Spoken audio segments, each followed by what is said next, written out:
What is the biggest story here? I believe it is the Trump-Gaza deal that, shockingly, we're about a week in, has held.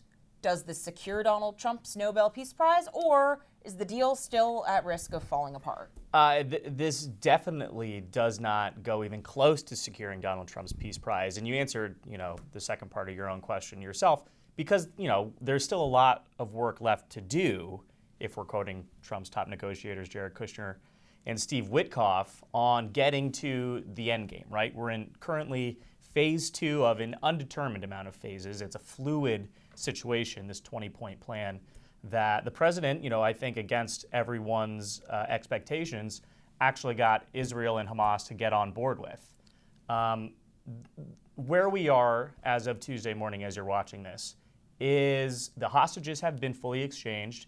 So we have crossed that one hurdle. Hostages, at least. Well, correct. We are still waiting on some of the bodies of the deceased hostages. Now, Hamas is claiming that a lot of them are located under rubble due to Israeli airstrikes. We'll see if that holds.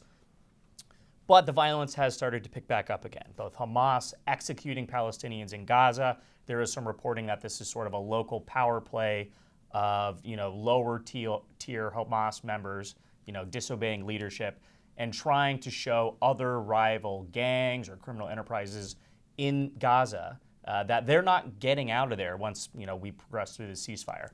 On the other hand, the IDF has resumed airstrikes because of these executions and the violence being perpetrated against the Palestinian citizens. Aid is starting to flow back into Gaza, but we are not, to quote George W. Bush, declaring victory here, right? Mm-hmm. I think to answer your actual question, if Donald Trump is able to, one, end the war in Gaza, move the Palestinians toward a place where you could even consider them for statehood recognition because they are a government that is not government. Hamas. Yeah, they're not governed by a terror group. I mean, I think it would be hard to argue against him securing the Nobel Peace Prize at that point in time. But again, we're at like step 2 of maybe 40 in that process. Now, that being said, I mentioned Steve Witkoff and Jared Kushner. They did an interview with 60 Minutes over the weekend, and I just think it's kind of interesting the way you hear them talk about the other players in the region, specifically Qatar, compared to traditional U.S. diplomats. What role have Witkoff and Kushner played here in terms of, one, getting this deal, or at least the initial framework of the deal, across the finish line, but also sort of, the role they're playing in drawing fire for how Donald Trump is pursuing this peace process? So, as evidenced by the clip here from 60 Minutes, the witless Steve Witkoff does not understand what his job was, and he doesn't actually understand why Trump succeeded, where other presidents have tried and failed for 50 years. So Steve Witkoff here, he's, as we know, super in bed with the Qataris in terms of his other business dealings. That's just, I guess we're all just, Hunter Biden now. But the real issue here is that he mistakes strength for being a liability. So blaming, again, I can't believe Barry Weiss's CBS, everyone said it would just be Israeli propaganda, and here you have Leslie Stahl calling the Qataris the peacemakers. No, there were 2 fundamental turning points for this war and how we brought everyone to the table. Because remember, it's not just Hamas and the Israelis, it's all the regional stakeholders. It's the Saudis, it's the Jordanians, everyone. That was the U.S. taking out Iran's nuclear weapons capability. And then it was Israel striking in Doha, these Hamas negotiators. They didn't like the negotiations, they killed the negotiators, and they left. We recognized that Iran having a nuclear weapon was an imminent national security threat to us, not to other people, to us in America. We took it out and we left. We did not regime change all of Qatar. We did not regime change all of Iran.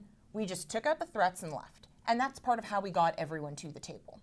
Witkoff mistakes this and says, oh, this caused more chaos. And it's like, no, you have to, in order to win a war, you have to show that you can win a war. There has to be a stick and a carrot, not just a carrot, right? Correct. And I think at this point, Israel correctly was going after Hamas in Gaza because Hamas was hiding out in Gaza. But at a certain point, if you go do a tactical strike in a different country and avoid civilian casualties, and you're Israel and you have the eyes of the world blaming you for every single child who's killed because Hamas hides behind children, why wouldn't you do it? So you have them finally get the Qataris to force Hamas to the table because they realize, oh crap, they will bomb us for giving the Qataris safe haven.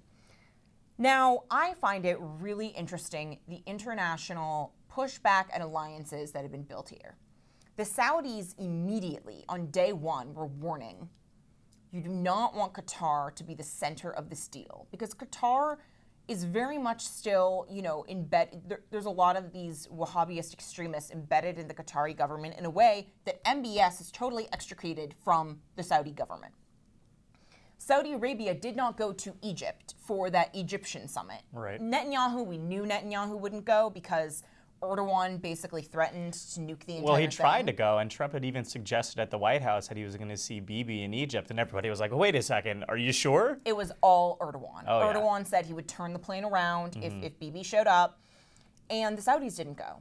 Saudi signs a mutual defense guarantee with Pakistan earlier this week. And now, you've Saudi and UAE, we have reports saying that the Gaza plan is danger, not because of Israel, because Hamas still will not disarm. What does this tell us all? It tells us that the regional stakeholders who matter are firmly in Israel's camp. You have Trump saying, I talked to MBS yesterday, and the Saudis are saying they want to do the Abraham Accords.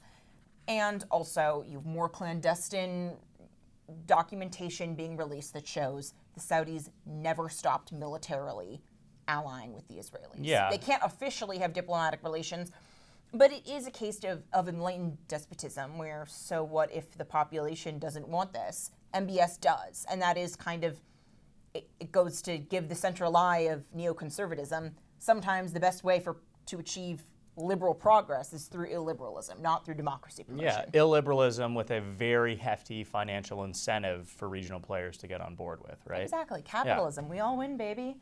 So, Christian. Yes. I don't think Witkoff gets this. I think Jared does, and Jared Kushner, I think Jared Kushner, I at least give him a lot of the benefit of the doubt because he was the architect of the original Abraham Accords, and it's under his purview the final Gaza deal was able to make it across the finish line. What do you think Trump has learned from this? Do you think Trump understands why he is winning? And how does this apply to these recent reports and, in some cases, public statements of Donald Trump teasing regime change in Latin America? Yeah, it's sort of difficult to assess what lessons President Trump has gleaned because on the one hand, apart from Gaza, there really are two theaters of war that the president is actively monitoring. The first, of course, is Russia-Ukraine, which, in case you haven't been paying attention, we're kind of back to where we were about 2 months ago. When it comes to his actions and his focus on Latin America, Venezuela, Colombia, Argentina specifically, I think it's very clear that the president is trying to pursue peace through strength, as the White House calls it. Obviously, we've talked at length about these Venezuelan drug boats that are getting drone striked into oblivion by the Trump administration. There very possibly might be a number of civilians who have been incorrectly targeted and killed in those operations. And now the president is threatening further strikes against narco-terrorists, this time in Colombia. Now, this is a long-standing feud that Trump has had with Gustavo Petro, the president of Colombia. And look, it's not just military strikes. He's talking about flexing the full weight of the United States economic system as well. He's talked about increasing tariffs. He's talked about withdrawing aid from all of these programs in Colombia where the United States is supposed to be pushing money to prop up human rights, yada, yada, yada. And I just don't know yet because on the one hand, it seems like, yes, targeted strikes carry a big stick, but when you have Donald Trump talking about going in and toppling Nicolas Maduro, who, by the way, is the arch enemy of this year's Nobel Prize winner, right? I think Donald Trump views that as a potential stepping stone to get to where he wants to be. Will he, just like we did with Iran, go in, take out, the weapons facilities, the cartels, infrastructure, and leave it to the opposition to take over that government? or will they install someone else? Yeah. We just don't know yet. And I think this ultimately, to tie it back into the beginning, is why it's way too early to declare Donald Trump a shoo-in for the Peace Prize next year. Because while these have been significant victories that we've seen, we're at like the 50-yard line right now. We're not even in the red zone. And Donald Trump has to continue this momentum. And maybe by this time next year, we'll be having a different conversation.